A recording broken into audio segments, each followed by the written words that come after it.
And we do begin this morning with breaking news. Police right now clearing out the encampment at UC San Diego. Fox 5's Elizabeth Alvarez is live on campus with a look at what is going on right now. Liz.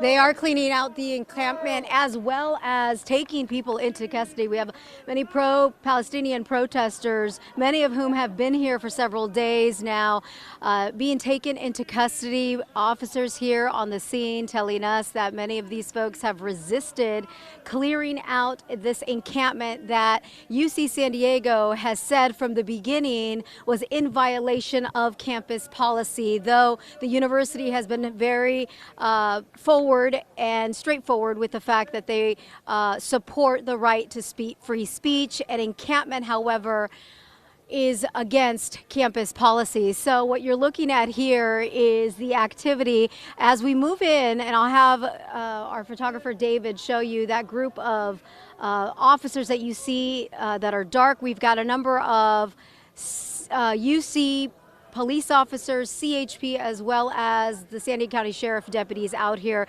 One officer telling me that the reason why there seems to be a focus right now at this image that you're looking at is because he said, according to this officer on scene, that these are protesters that are resisting moving out of the area. So they are taking people into custody. They are putting zip ties behind them, and they are lining them up, and then they will proceed with questioning them and doing what they need to do. As far as the encampment itself, well, as we give you a wider shot, maybe David, you can widen out and show how it definitely has changed. Just before 6:30, we saw officers physically begin to remove canopies and tents. You can see a lot of the tents are already down. They removed a lot of the posters and the signage, and this is all in the process. Keep in mind, we have been bringing you these images. We have been here through the start of it. This all got started Wednesday afternoon when some pro-Palestinian protesters gathered here in an area right in front of the Student Health Services, next to the Geisel Library, kind of in the heart of what many students call Central Campus. And so these pro-Palestinian protesters have even told us on camera that they had planned to stay here until their demands were heard. What demands? Of course, we've been telling you they want the university and all of its research partners to cut ties with Israel. So what we have here is, and we'll show you and pan around this way, authorities are now taking the protesters that they have in custody. They're moving them off away from this area, and they will begin processing, I imagine them, questioning them, maybe fining them. Exactly what will happen has yet to be determined. We'll have to get someone from university police to talk to us about that. But this is the type of activity, and if you want to chime in here, Raul and Christina, as we continue to bring you these live coverage, we began showing you these images, just after the 6 a.m. hour when we got word that police were on campus. Isn't that right? Correct, and they said at 5:50 they had 10 minutes, and you see right here what's happening, that person standing. I was curious when you said that some of the officers were surrounding some of these protesters who were resisting. In terms of what that actually means, whether or not they were just kind of lying down and kind of going limp, as some protesters tend to do, to make the officers work harder, and it takes 2, 3, or 4 officers to take the one person. It seems like most of the ones that we've seen are walking away willingly once they get zip tied. But I'm not sure in terms of what kind of resistance are you seeing, if any, where there's a lot of police officers around 1 or 2 students. Right. That's a great observation that you made, that yes, a lot of these, it's very hard to tell though because we can't see really what's going on the other side, but I can tell you that about an hour ago, some of our other photographers who were here on scene captured moments where many of the protesters, or at least some of them, began shaking and moving and resisting using these boards.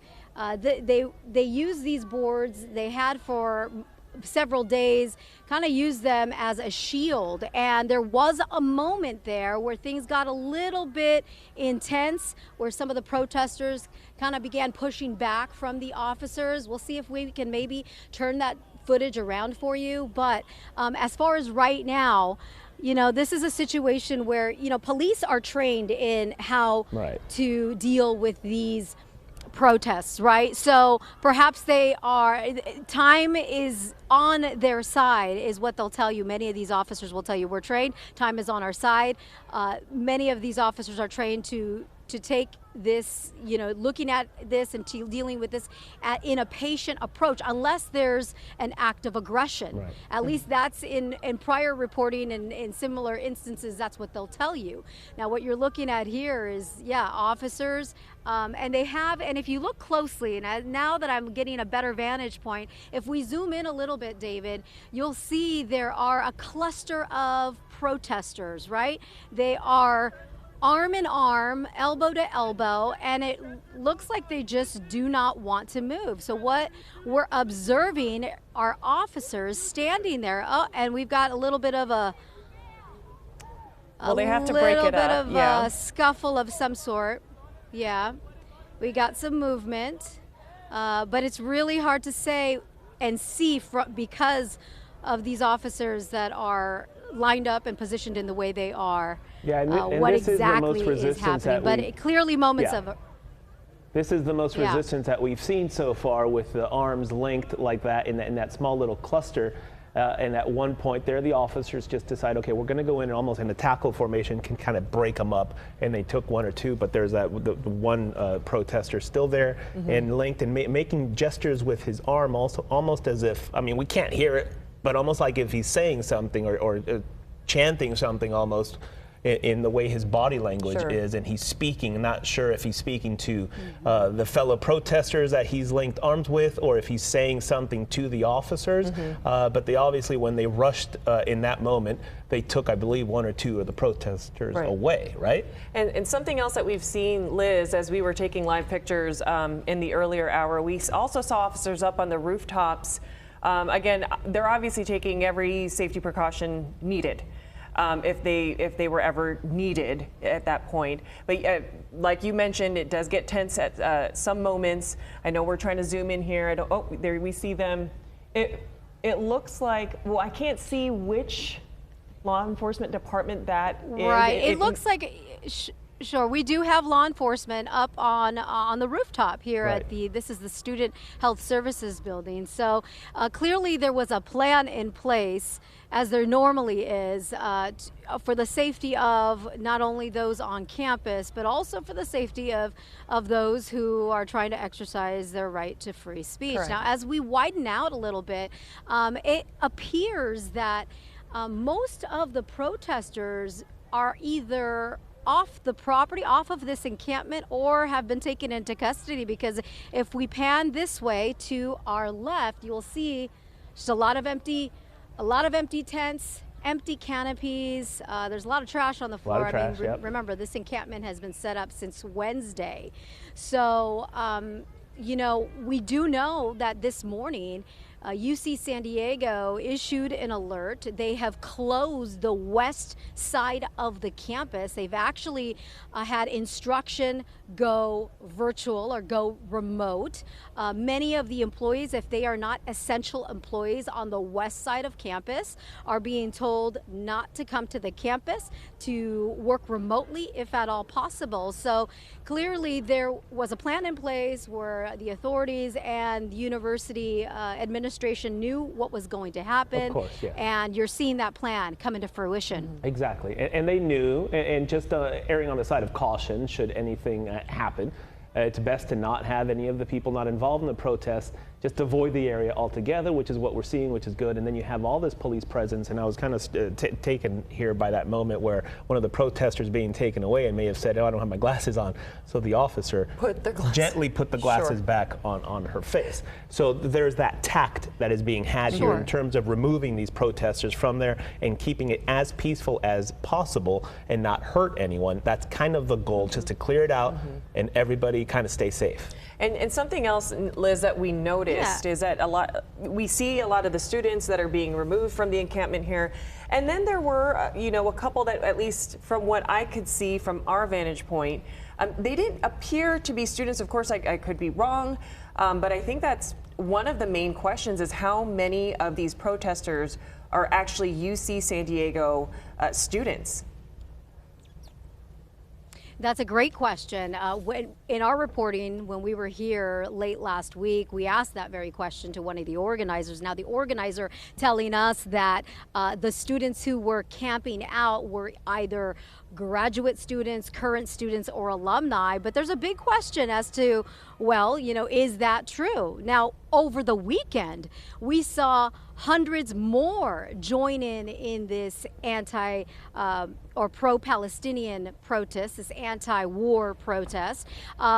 And it's probably fair to say that over the weekend, with all the activity, there clearly may have been people from the outside come to support their cause. But as of who is here still this morning, that has yet to be determined. Are they really students? Are they graduates from UC San Diego? Are they connected in some way, or are they folks for the cause from the outside? Now, David just panned over to our right. We've got a lot of people who are on campus walking by, just watching the action.